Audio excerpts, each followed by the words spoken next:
Who would win in a fight between Wario and King Knight? I'm Ink and this is Crossover Colosseum, where only the best will win and the fights are chosen by you. This matchup was chosen by Cthulhu. Thank you so much for choosing it and let us know who you want to see next in the comments below. But without further ado, let's get into it.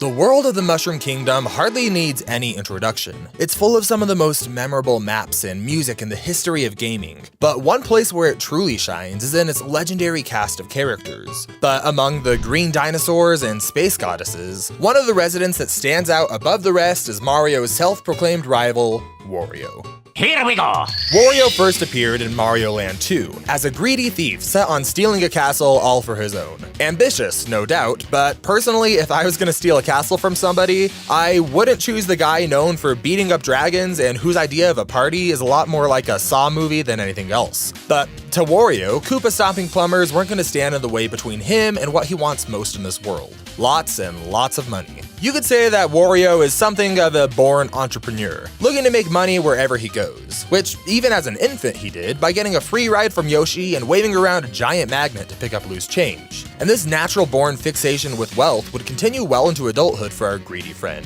And as with all true entrepreneurs, Wario has changed jobs a lot. He's had brief stints as a thief and a treasure hunter and even a game developer, where he was willing to rush out unfinished games full of bugs just to make a quick buck, which, thank goodness we don't have to deal with that in real life. Wario is also incredibly athletic and physically capable. His sheer strength allows him to shatter bricks by shaking them, destroy huge blocks of stone with a single punch, but even more impressive than that is when he shook the entire area around him with a single punch, mimicking the effects of a magnitude 6.5 earthquake. And while Wario's strength is impressive, it's nothing compared to his dedication and durability. He'll endure just about anything in the service of getting gold. We've seen him dive into lava, be burned to a crisp, get frozen, electrocuted, smashed, and he's even withstood a collision from this massive satellite. This thing was hitting Wario so hard, it was like you had nearly 5 nuclear power plants, all dedicated to have their full energy output spread across a square centimeter of his body, and then repeat that for every other square centimeter of his body. As long as there's gold at the end of the rainbow, Wario always seems to find a way to come back.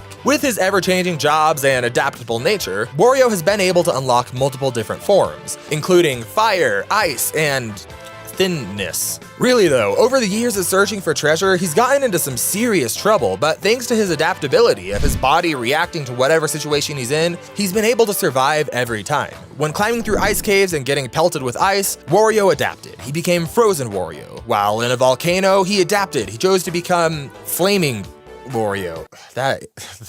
That name did not age well. You know, the more I look at these transformations, the more I feel like Wario is just being affected by these attacks and is adding a name to his body as it's being affected normally by those attacks. But thanks to his massive durability, he's just able to survive. That's just a theory though. But anyway, while these specific transformations required extreme exposure to extreme and dangerous situations, Wario's fighting capabilities extend far beyond mere adaptation. He has a special staff that grants him access to several other powerful forms.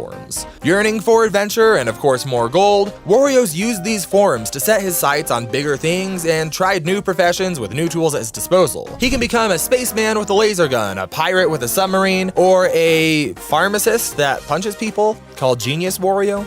Alright, and if it sounds like I'm listing a lot of different things for Wario, it's because over the years he's really become something of a hoarder, keeping a bunch of different powers and equipments and tools from his different professions and different adventures. With all these different experiences and abilities, Wario is an absolute tank in a fight. And while he ain't the sharpest tool in the shed, he's one of the bravest people that you'll ever meet. Wario doesn't think about a situation before he runs in. No, that's far too small-minded for our greedy businessman. Instead, he runs headfirst into the fray, charging down enemies and reminding himself that with garlic, anything is possible. What I hope this is painting for you all here is that Wario has had a weird history. Starting off as an invader, becoming a greedy anti-hero, then a video game developer, and a whole bunch of other things. The most impressive part though is that somehow all of this works, and it makes him an incredibly memorable character. He's a weird, adaptable, smelly entrepreneur, but he's our weird, adaptable, smelly entrepreneur. Someone who manages to bring a lovable sort of charm with all of his hateable characteristics. And it's this sort of disgusting lovability, along with his amazing ingenuity, that's made Wario such an icon in modern day gaming. Now let's see how he stacks up to his opponent, King Knight.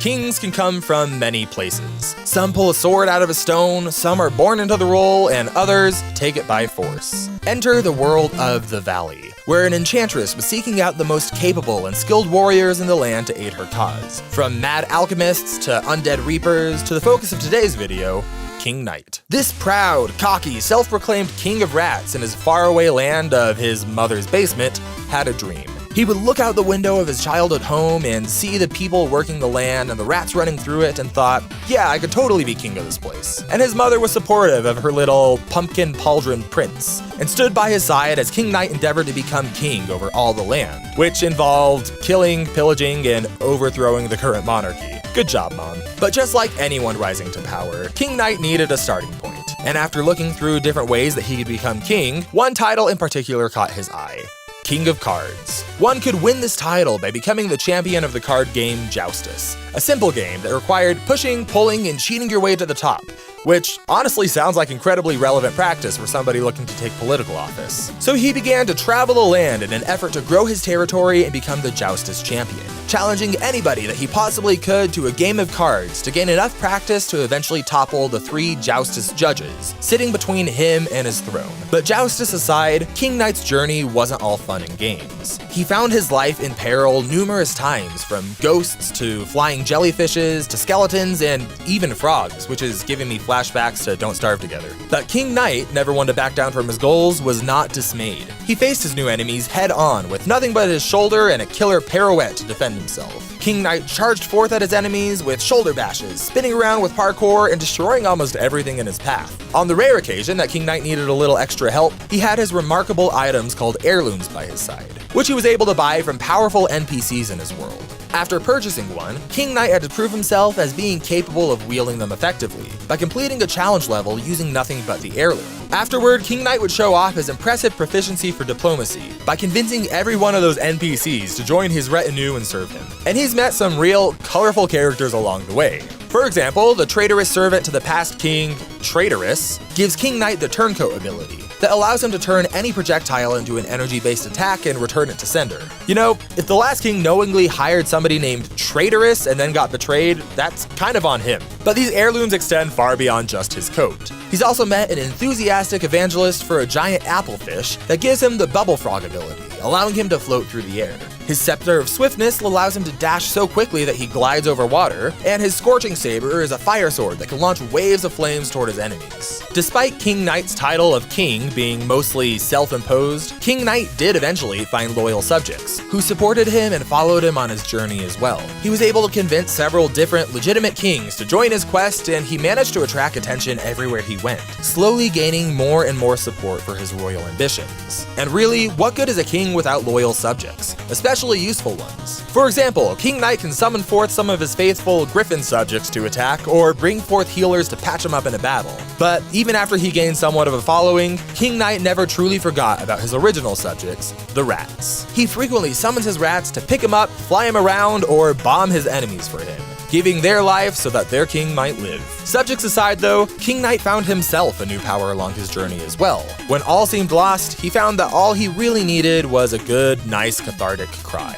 Literally. It turns out that his tears have healing powers, and if King Knight gets seriously injured, a few tears can heal him right up and keep him going. And when he does get in over his head, he's capable of taking a lot of punishment. In spite of his armor appearing to be made out of gold, both it and King Knight are pretty durable. He's been able to withstand cannonballs that are capable of destroying airships, and he's withstood the collapse of the entire Tower of Fate. So with these followers and strength and durability behind him, King Knight continued his adventure and managed to defeat every other member of the Enchantress's chosen warriors, eventually arriving upon the fabled Tower of Fate in his journey, and even besting the Enchantress herself, eventually finally receiving all he wanted: an offer to rule the land as a true king. The catch, though, was that in exchange for the crown, he must abandon anyone who's ever supported him.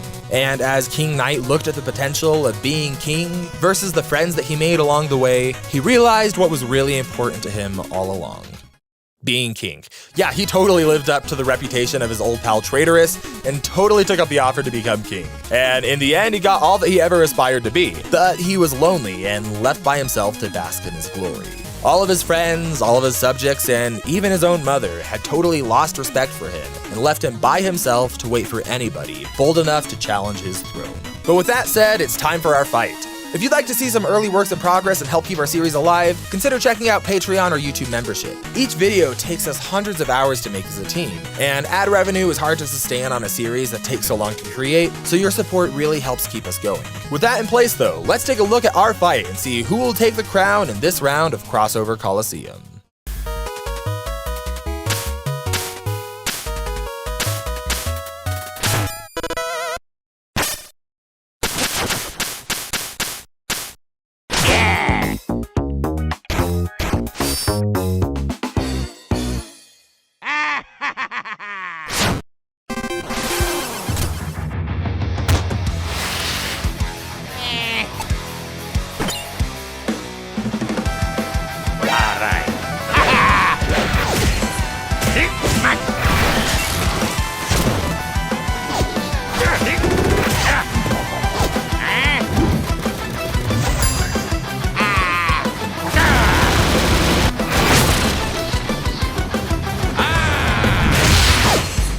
Lesson, loser.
Who do you think you are, fucker? Challenger me? You? I'm not scared.